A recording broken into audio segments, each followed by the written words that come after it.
सको तो जान। तिल में तेल है, चकमक में भी आग है, लेकिन हमारे लिए आंखों के द्वारा वह दृष्टिगोचर नहीं होता।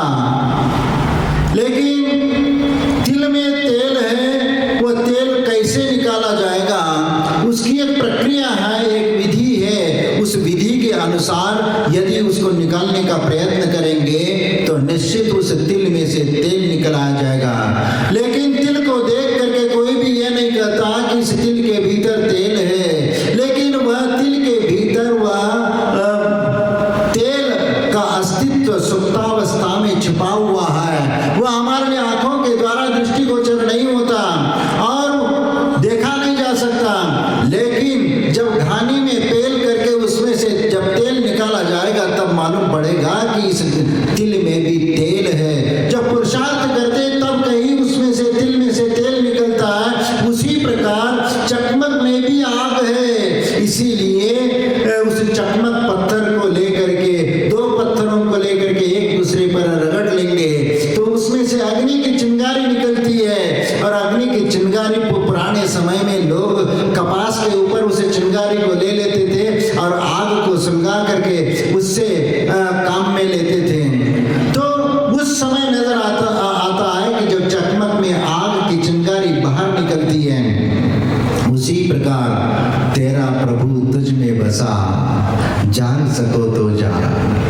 तेरा प्रभु, तेरी आत्मा तेरे भीतर विद्यमान है, लेकिन हम उसको समझने का प्रयत्न नहीं करते हैं, क्योंकि अनंत काल से संसार में हम शरीर को ही आत्मा समझ करके चल रहे हैं। शरीर का संबंध आत्मा के साथ कैसा है, क्या है, इसको हम समझ नहीं पा रहे। हम शरीर को ही आत्मा मान करके चलते हैं, इसलिए अज्ञान अवस्था के कारण इस प्रकार की स्थिति होती है। जब तक हमारे लिए आत्मा और शरीर का संबंध का ज्ञात नहीं होगा तब तक हम शरीर को न समझ पाएंगे, न आत्मा को समझ पाएंगे। शरीर के भीतर आत्मा का अस्तित्व किस प्रकार छपा हुआ है, यह हमें देखने की आवश्यकता है, क्योंकि समझने की आवश्यकता है। शरीर के भीतर हमारे आत्मा का अस्तित्व कैसा है, कैसा है? जिस प्रकार दूध में पानी का अस्तित्व है या दूध में घी का अस्तित्व छुपा हुआ है, उसी प्रकार हमारे भीतर शरीर से, शरीर के भीतर आत्मा का अस्तित्व है। तो उस दूध में से पानी को अलग कैसे किया जाएगा या दूध में से घी को अलग कैसे किया जाएगा? क्योंकि दूध में से पानी निकालने का प्रयत्न करोगे तो वह दूध में से पानी तो निकलेगा नहीं है, वह तो जल करके समाप्त हो जाएगा और वह खो जाएगा। क्या खो जाएगा? क्योंकि पानी को खो जाएगा तो खोआ बन जाएगा, और खोआ बन गया तो वह उसका रूप ही बदल जाता है। और इसीलिए वहां पर आत्मा की खोज आपको नहीं हो पाएगी, आत्मा को आप समझ नहीं पाएंगे। लेकिन उस घी के भीतर, उस दूध के भीतर जो घी का अस्तित्व छुपा हुआ है उसको हम निकाल सकते हैं। कैसे निकालने की उसकी भी एक प्रक्रिया है, और उस प्रक्रिया के माध्यम से हम उसको निकालने का प्रयत्न करेंगे तो उसमें से घी निकल आएगा। क्योंकि पुरुषार्थ महत्वपूर्ण है। जब तक पुरुषार्थ नहीं करेंगे दूध में से घी निकालने का, तब तक वह घी नहीं निकलेगा।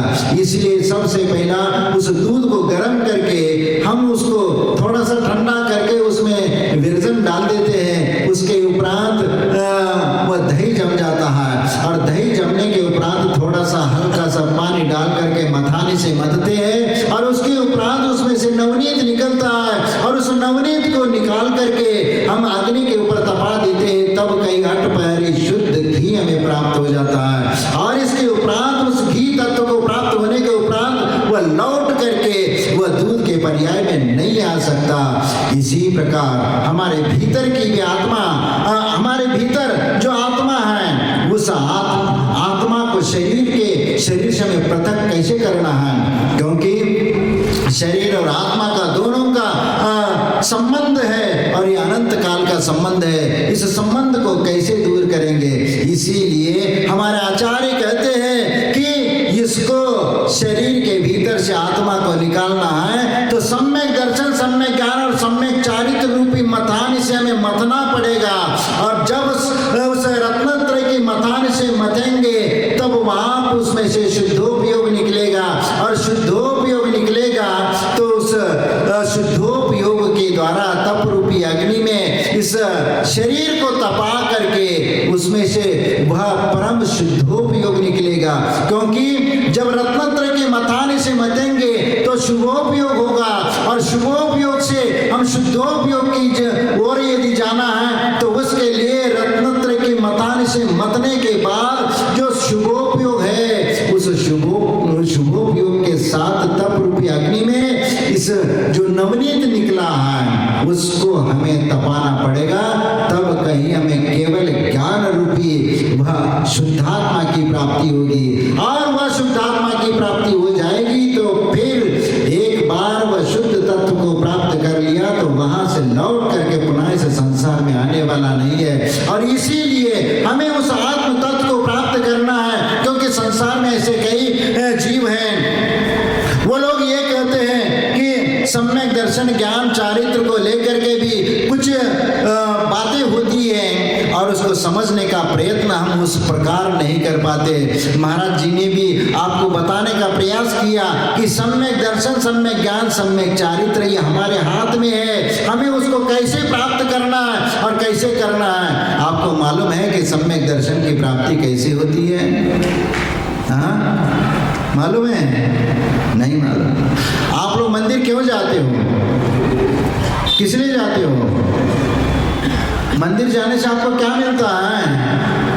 या हमारे बाप दादा ने मंदिर बना करके रखा है, वो लोग जाते थे इसलिए हम भी जाते हैं, यही बात है ना? हाँ, लेकिन मंदिर जाने का प्रयोजन यदि हमें मालूम नहीं है तो मंदिर जाने का लक्ष्य की प्राप्ति कैसे कर पाएंगे? हम बिना लक्ष्य के मंदिर जा रहे तो हमारे लिए कैसे समझ में आएगा कि हमें क्या करना है और क्या नहीं करना है? और यदि हमारा लक्ष्य यदि सुनिश्चित है कि हमें मंदिर जाने का प्रयोजन क्या है और हमें मंदिर जाने के पीछे का उद्देश्य क्या है, ये यदि हमें मालूम होगा तो मंदिर जाने में सार्थकता है, अन्यथा मंदिर जाने की सार्थकता कुछ भी नहीं है। आप कभी गंभीरता से इस विचार को देख लीजिए कि को हम कीदृगुणा कृत्य किम प्राप्या किम निमित्तक इत्युह प्रत्यम नोचे धन्य स्थाने मतीर भवेद। वादिव चंद सूरी छत्र चूड़ामणि में ये कहते कि मैं कौन हूँ, मैं किधर से आया हूँ और मुझे किधर जाना है। जब तक इस बारे में वह विचार नहीं करेगा तब तक उसको समझ नहीं पाएगा। इसीलिए सबसे पहला को हम यानी मैं कौन हूँ, इसको हमें समझना पड़ेगा। आप कौन हैं? आप कौन हैं? जीवात्मा। आप जीवात्मा हैं। कहाँ से आए हो? हाँ, चारों गतियों में परिभ्रमण करते हुए आए हो। हाँ, आपका एड्रेस, कोई एड्रेस है आपका? हाँ भाई, आप लोगों का एड्रेस मालूम है क्या? अरे भाई, यदि समय शिखर जी की यात्रा चले जाते हो, वहाँ कोई यदि सदर में मिल जाता है, वो पूछता है कि भैया तुम कहाँ से आए हो, तो आप कहोगे कि जयपुर से, और वह भी मीरा मार्ग से, और फलाने का गली में और फलाने स्थान पर हमारा मकान इतने नंबर का है, वहाँ से हम आए हैं। लेकिन आपका एड्रेस तो होना चाहिए ना। बिना एड्रेस के कैसे घूम रहे हो चारों गतियों में? आपका कोई ठाव ठिकाना तो होना चाहिए। आपको मालूम है कि नहीं आपका ठाव ठिकाना? हाँ, क्या हमें ही बताना पड़ेगा? हाँ, बताएं। एक श्वास में 8-10 बार जन्मो मरो भयो दुख भार, निकसी भूमि जल पावक भयो, पवन प्रत्येक वनस्पति थयो। ये कहाँ पर होता है? निगोद में। आपका निवास स्थान है निगोद, क्योंकि सबसे अधिक समय हमारा निगोद में व्यतीत हो गया है। और सिर्फ हमारे लिए त्रस पर्याय जो मिली है वह सिर्फ 2000 सागर वर्ष के लिए मिली है। और 2000 सागर वर्ष के भीतर यदि हम अपना आत्मा का कल्याण नहीं करेंगे तो लौट करके तुम्हें निगोद की ओर ही जाना पड़ेगा, और पुनः वह जन्म और मरण का दुख वह अनंत काल तक वहां सहन करना पड़ेगा। क्योंकि अनंत काल से निगोद में ही हम रहे हैं, और निगोद से निकल करके 2000 सागर वर्ष के लिए ऊपर आए हैं, और उसके भीतर मनुष्य पर्याय से 48 बार आपको मिलेगा। और 48 बार में भी पुरुष पर्याय 8 बार, स्त्री पर्याय 16 बार और नपुंसक पर्याय 24 बार। एक मत ये भी है कि 16 पुरुष पर्याय 16 स्त्री पर्याय और 16 नपुंसक पर्याय, ये भी एक उल्लेख आता है। तो इस प्रकार सिर्फ मनुष्य पर्याय 2000 सागर वर्ष में सिर्फ आपको 48 बार मिलेगा और उसी में अपना आत्मा का कल्याण करना है। तो सोच लो ना, आप त्रिंच गति में अपना आत्मा का कल्याण कर सकते हो, लेकिन वहां सिर्फ अनुव्रत है, वहां महाव्रत नहीं आएगा, लेकिन भूमिका वहां से बना सकते हो। लेकिन आत्म कल्याण के लिए आपको मनुष्य पर्याय को धारण करना पड़ेगा, और जब तक मनुष्य पर्याय प्राप्त नहीं करेंगे तब तक आत्मा का उद्धार पूर्ण रूप से नहीं हो सकता, क्योंकि यही एक ऐसा पर्याय है इसके माध्यम से हम अपना आत्मा का कल्याण करने के लिए मुनि बन करके तपस्या करके आठों कर्मों को नष्ट करके हम मोक्ष को प्राप्त कर सकते हैं। और मोक्ष प्राप्त करने के लिए हमारे लिए अपनी आत्मा को समझने की आवश्यकता है, और जिस दिन आपका आत्मा समझ में आ जाएगी तुम्हारा आत्मा का उद्धार होने में कोई देर नहीं लगेगा। इसीलिए शरीर के भीतर हमारा अस्तित्व कैसा है ये हमें समझने की आवश्यकता है। और दूध के भीतर घी का अस्तित्व है, वो तो आपको समझ में आ गया। उसी प्रकार इस शरीर के भीतर आत्मा का अस्तित्व है। लेकिन इस संसार में कई जीव है, कई भैया आत्मा किसने देखा है, क्या देखा है, कहाँ पर है, किस है, कि पूरी वैज्ञानिकों ने पूरा शरीर को चीर फाड़ करके देख लिया, एक एक अंग को खोल करके देखा, लेकिन कहीं पर भी आत्मा नजर नहीं आई। तो इस शरीर के भीतर आत्मा कहाँ है भाई? ऐसे कहते हैं कुछ लोग, तो खाओ पियो मौज करो, खाओ पियो मौज करो, ऋणं कृत्वा घृतं पिबेत् भस्मीभूतस्य देहस्य पुनरागमनं कुतः। यानी जब तक ये शरीर है खाओ पियो मौज करो, और यदि खाने को कुछ नहीं मिलता है तो कर्ज लेकर के ऋणं कृत्वा घृतं पिबेत्, यानी ऋण लेकर के घी पी लो, यानी घी पी लो को मौज मस्ती कर लो। और यदि मर जाएंगे तो हमें कोई कर्जा चुकाने के लिए वापस आना नहीं पड़ेगा। इसीलिए इस प्रकार सोच करके जो लोग कहते हैं कि जब तक है मौज मस्ती कर लो, और मरने के उपरांत कौन देखने के आ रहा है किसका कर्जा क्या है, क्या देने के लिए थोड़ी हमें जाना पड़ेगा, ऐसा सोच करके यदि मौज मस्ती करने में लग जाएगा तो ध्यान रखना वो जमाना चला गया कि यदि तुम कर्जा नहीं चुकाओगे तो तुम्हारे बेटे को कर्जा चुकाना पड़ेगा। आज का नियम अलग है, लेकिन फिर भी अपनी आत्मा की बात भी करते हो तो आत्मा के बारे में भी आत्मा को इसी प्रकार समझने का प्रयास करेंगे तो आपको समझ में आ जाएगा कि ऋणं कृत्वा घृतं पिबेत्, ऋण लेकर के यदि घी भी पी लो और ऋण लेकर के मौज मस्ती भी कर लो तो भी उसका फल तुम्हें ही चुकाना पड़ेगा। स्वयं कृतं कर्म यदात्मना परफलम तदीयं लभते शुभाशुभम। क्योंकि जो आप अपने जीवन में अच्छे बुरे कर्म करते उसका फल तुम्हें स्वयं को ही भोगना पड़ेगा। और इसीलिए आपको अपने आत्मा को समझना पड़ेगा, क्योंकि यदि आप समझते भस्मीभूतस्य देहस्य पुनरागमनं कुतः, यानी एक बार मर जाने के उपरांत और शरीर जब भस्म हो गया तो आत्मा कहाँ से लौट के आने वाली है? नहीं, यदि इस जीवन में आपने जो भी कर्म किया है उसका कर्म का बंध तो आत्मा के साथ हुआ है, और आत्मा न जलती है, आत्मा न मिटती है, आत्मा को न काटा जा सकता है, आत्मा को न पीटा जा सकता, कुछ भी नहीं किया जा सकता, सिर्फ शरीर को जलाया जा सकता है, शरीर को भस्म किया जा सकता है और सब कुछ किया जा सकता है, लेकिन आत्मा को कुछ भी नहीं कर सकते। इसीलिए वह आत्मा जब दूसरे गति में चला जाता है तो वहां उसको जो कर्म किया था उसका फल भोगने के लिए वहां पर वह चला जाता है। और इसीलिए हमें विचार करना है कि आत्मा का अस्तित्व किस रूप में है। शरीर के भीतर आत्मा का अस्तित्व छुपा हुआ है, लेकिन बात तो ये है कि कोई कहेगा भाई आज का वैज्ञानिक तो ये कहता है कि जब तक प्रैक्टिकल में आप नहीं बताओगे जब तक हम उसके ऊपर विश्वास नहीं कर सकते। आपको बताना पड़ेगा कि आत्मा कहाँ कहीं कैसे है, किस रूप में है, आप दिखा दीजिए। भाई कोई भी चीज दिखाना होता है तो आप कोई भी चीज हाथ में उठा करके हथेली से कह देखो ये चीज है, लेकिन आत्मा को हथेली में उठा करके दिखाया जा सकता है क्या? अब आत्मा को हथेली पे रख करके भाई ये है प्रैक्टिकल और ये है देख लीजिए आत्मा ऐसी है, नहीं, आत्मा को ऐसे दिखाया नहीं जा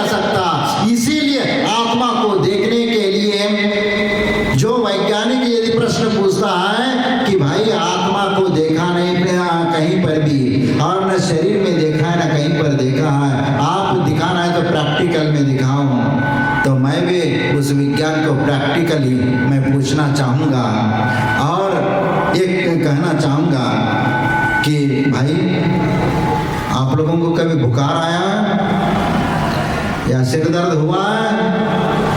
तो वैज्ञानिक से पूछना चाहते हैं कि भाई सिर दर्द कहाँ पर होता है भाई? हाँ,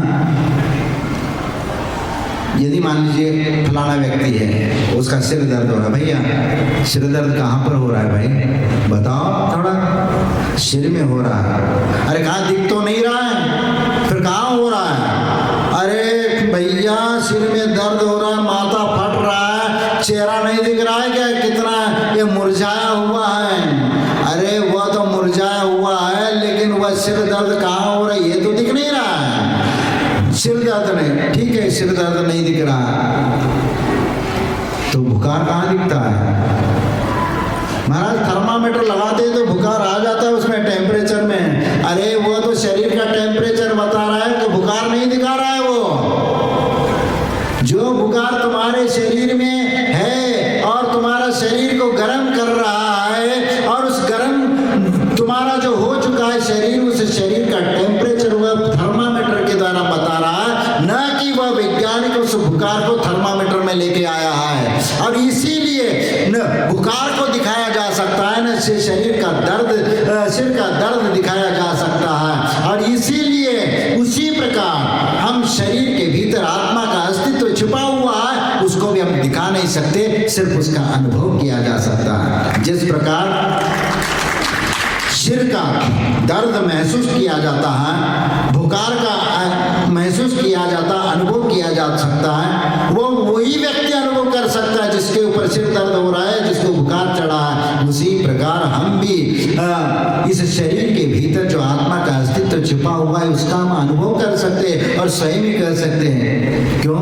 क्योंकि आत्मा का अनुभव क्या है, कैसा है, ये हम कैसे बता सकते हैं? क्योंकि आत्मा का अनुभव स्वयं हमें ही होता है। भैया गुड़ का स्वाद कैसा है भाई? हाँ, यदि पूछे तो तुम क्या बताओगे? गुड़ बहुत मीठा है, बहुत मीठा है। भाई कितना मीठा है, कैसा मीठा है? भैया तुम खा करके देख लो, मालूम पड़ जाएगा कितना मीठा है। भैया खाने के उपरांत जब मालूम पड़ेगा तो तुम्हें पूछने की क्या जरूरत थी? हाँ, फिर मैं स्वयं ही खा लूंगा, स्वयं अनुभव तो कर ही लूंगा। लेकिन तुम तो बताओ, तुमने खाया है तो उसका अनुभव करके बताओ। तो तुम तो खाया है तो बताओ उसको कि कैसा मीठा है। भैया ये तो खाने के उपरांत स्वयं का अनुभव ही स्वयं समझ सकता है कि कितना मीठा है। उसी प्रकार आत्मा का जो आनंद होता है, जब वह कर्मों से मुक्त होने लगता है, अपने विषय कषायों से मुक्त होता है, तो उसके बाद जो एक आनंद की अनुभूति होती है शरीर के भीतर, और वह आत्मा की अनुभूति होती है, वह आत्मा की अनुभूति ही आनंददायी होती है। कितना आनंददायी होती है वह बता नहीं सकते, उसको स्वयं अनुभव करना पड़ेगा। क्योंकि आत्मा का आनंद कितना है, भीतरी शक्ति कैसी छिपी हुई है हमारे शरीर के भीतर, आत्मा का अस्तित्व जो छुपा हुआ है वह एक अलौकिक आनंद देता है। और उस अलौकिक आनंद को प्राप्त करने के लिए तो आत्मा को हम समझने का प्रयत्न करते हैं। आप विचार करिए कि संसार में अनंत काल से हमारा समय व्यतीत हो गया, लेकिन आज तक हमें समझ में नहीं आया कि हम अपने शरीर को नहीं समझ पा रहे, न आत्मा को समझ पा रहे। इसीलिए शरीर और आत्मा ये पृथक है, इसका ज्ञान भेद विज्ञान जब तक नहीं होता तब तक सम्यक दर्शन की प्राप्ति भी नहीं होगी। और इसीलिए सम्यक दर्शन को प्राप्त करना सबसे पहला जरूरी है। हाँ, लेकिन आप लोगों ने तो ये बताया नहीं कि आप मंदिर क्यों जाते हो। हाँ, मंदिर जाने का कारण तो आप लोगों ने बताया नहीं। हाँ, बताओ आप लोग मंदिर क्यों जाते हो? हाँ, हमारे बाप दादाओं ने मंदिर बनाया है, या कोई महाराज जी ने, माता जी ने मंदिर जाने का नियम दिया है, या इसलिए मंदिर जाते हो? नहीं है तो जो परेशान है, घर गृहस्थी से परेशान है, धन दौलत से परेशान है, वह भगवान के पास आता है, भगवान दया करो मेरे ऊपर, जेब थोड़ा सा खाली है, थोड़ा सा हमारा परेशानी थोड़ा सा दूर करो। इसके लिए मंदिर आ रहे हैं या किसके लिए आ रहे हैं? हाँ, भगवान के स्वरूप को पाप कटने के लिए, या और भी बहुत सारे बातें करने वाले आप लोग हैं, मालूम है। क्योंकि महाराज मंदिर इसलिए आते हैं कि हम पाप कटने के लिए आते हैं, और भगवान इसलिए भी आते हैं कि हमारे लिए शांति मिलती है। भगवान मंदिर में आने से हमारे लिए एक सुकून मिल जाता है। अरे भैया, सुकून मिलता है तो मंदिर में तुम्हारे चूहा भी घूमता रहता है, आता रहता है, चिड़िया पक्षी भी आती है मंदिर में, तो उनको भी सुकून मिल जाएगा, उनको भी पाप कट जाएगा, हाँ, उनका भी उद्धार हो जाएगा। जब तक उद्देश्य लक्ष्य को लेकर के नहीं चलेंगे तब तक हमारा लक्ष्य की प्राप्ति नहीं हो सकती। इसलिए मंदिर जाने का जो उद्देश्य वह हमारे लिए मालूम होना चाहिए कि मैं मंदिर क्यों जाता हूँ। यदि आपका नाती नतरा यदि अपनी माँ से पूछे या अपने बाप दादा से पूछे कि दादाजी आप मंदिर क्यों जाते हो, या माँ से पूछे कि माँ मम्मी आप मंदिर क्यों जाते हो, नानी से पूछे मंदिर आप क्यों जाती हो, तो उनको बताना आएगा क्या कि आजकल के बच्चों को क्या आप समझा पाओगे? और यदि आप अपने बच्चों को नहीं समझा पाओगे तो वह आने वाले समय में आपकी बात क्यों मानेगा कि मंदिर जाने के तुम कह रहे हो? क्योंकि आजकल का बेटा प्रैक्टिकली है, कंप्यूटर के जमाने में वह पल रहा है, बढ़ रहा है, और मोबाइल के हाथ में लेकर के वो पढ़ाई कर रहा है। तो ऐसे उस बच्चे को क्या तुम गुमराह कर पाओगे? उनको क्या समझा पाओगे कि मंदिर क्यों जाना चाहिए, किस लिए जाना चाहिए? यदि नहीं बता पाओगे तो वो उनके ऊपर संस्कार कैसे डाल पाओगे? देखो, हमारे आचार्य ने मंदिर जाने का 3 कारण बताया है।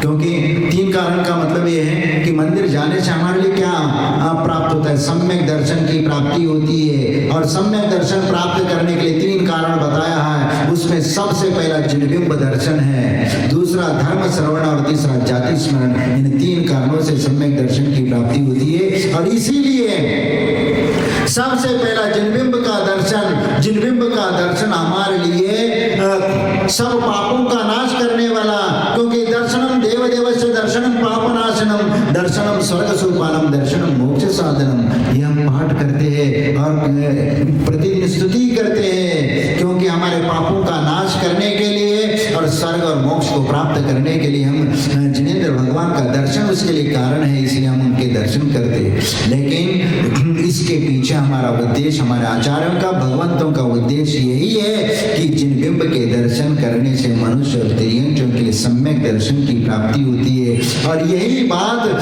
षटखंड आगम में आचार्य पुष्पदत्त और भूत बलि ने कहा है कि जिनबिंब दर्शन निदत्त निकाचित सभी मिच्चतादि खम्म खलावस कई दंशनादो, यानी जिनबिंब के दर्शन करने से निदत्त निकाचित जैसे कर्म भी बिना फल दिए हुए नष्ट हो जाते हैं और सम्यक दर्शन की प्राप्ति होती है।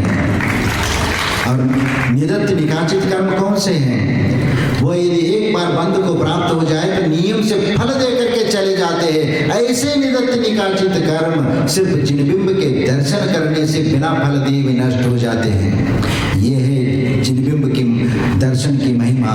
इसीलिए वीतराग भगवान का दर्शन पूजन वंदना करके अपने जीवन को सफल बनाए हैं। और इतना ही नहीं, हमारे आचार्य ने कहा है कि जिनेन्द्रम न पश्यन्ति पूजन्ति स्तुवन्ति न निष्फलम जीवितम तेषाम तेषाम धिकम चक्रासम। जो जिनेन्द्र भगवान का दर्शन नहीं करता, पूजा नहीं करता, अभिषेक आदि क्रियाएं नहीं करता, तो उसका जीवन व्यर्थ है, वह उसका गृहस्थ जीवन को धिक्कार है।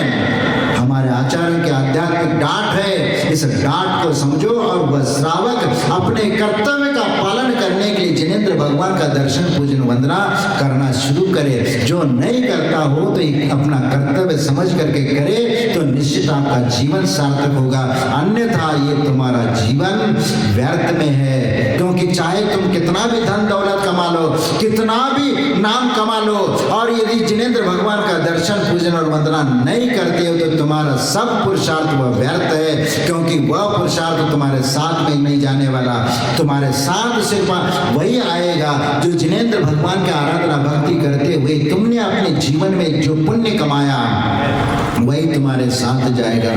जो दान धर्म और 6 आवश्यक क्रिया की उसी का पुण्य तुम्हारे साथ आने वाला है, बाकी कुछ भी नहीं आने वाला। इसलिए विचार कर लेना। बहुत पुण्य के उदय में हमारे लिए मनुष्य पर्याय मिली है और इस मनुष्य पर्याय की सार्थकता इसी में है कि इस दुर्लभ मनुष्य जीवन के माध्यम से हम अपने जीवन का उत्कर्ष करें, अपना आत्मा का कल्याण करें और इस आत्म कल्याण के मार्ग पर आगे बढ़ करके कर्मों को नाश करके, जिस प्रकार सिद्ध भगवान ने कर्मों को नाश करके सिद्धत्व को प्राप्त किया है, उसी प्रकार वैसे सिद्ध पद को प्राप्त करने के लिए उनके लिए हम मंदिर में जाते हैं, भगवान के उन गुणों को प्राप्त करने के लिए। क्योंकि वंदे तद्गुण लब्धे, भगवान का वीतराग गुण है और उनके गुणों को प्राप्त करने के लिए हम मंदिर जाते हैं, उनका दर्शन करते, पूजन करते, उनकी स्तुति की और भक्ति करते करते हमारे लिए सम्यक दर्शन होता है। और इसीलिए जिनबिंब का दर्शन हमारे लिए सम्यक दर्शन के लिए कारण है। एक तो गुरु के उपदेश से जो 7 तत्व 9 पदार्थ का जब वो कथन करते, विश्लेषण करते, तो उसके माध्यम से भी सम्यक दर्शन की प्राप्ति होती है और उसके ऊपर श्रद्धान करने से सम्यक दर्शन की प्राप्ति होती है। और इसी प्रकार जाति स्मरण से पूर्व भूमि में कौन था, क्या था आदि का ज्ञान वर्तमान में किसी निमित्त को पा करके वो जाति स्मरण हो जाता है और उसको मालूम पड़ता है कि हमने पूर्व जीवन में अच्छे बुरे कर्म किए, उसके वजह से आज ये पर्याय मिली है। और उस समय उस परिस्थिति से वह उसको ग्लानि हो जाती है और उसमें एक वैराग्य उत्पन्न हो जाता है और उसके कारण वह भगवान की भक्ति में लग जाता है और सम्यक दर्शन को प्राप्त कर लेता है। ये 3 कारण हमारे आचार्य ने बताया जो आपके मोक्ष मार्ग के लिए सबसे पहला प्रथम कारण है। और इसीलिए सम्यक दर्शन, सम्यक ज्ञान और सम्यक चारित्र्य मोक्ष का मार्ग है और उसको लेकर के चलेंगे तो तुम्हारा निश्चित ही आत्मा का उद्धार होगा। इसलिए बहुत पुण्य के उदय में ये मनुष्य पर्याय मिली है। और इसीलिए 4 पंक्ति कह करके मैं समाप्त कर रहा हूँ क्योंकि आपका समय भी हो रहा है। इसीलिए कर ले तू शुभ कर्म यहाँ पर, कर ले तू शुभ कर्म यहाँ पर, साथ यही ले जाएगा। देर करो मत, जल्दी कर ले, नहीं तो फिर पछताएगा। क्या भरोसा इस पिंजड़े का, क्या भरोसा इस पिंजड़े का, पंछी कब उड़ जाएगा। क्या कराया कार्य तुम्हारा यही धरा पर रह जाएगा, क्या कराया कार्य तुम्हारा यही धरा पर रह जाएगा। जय गुरु।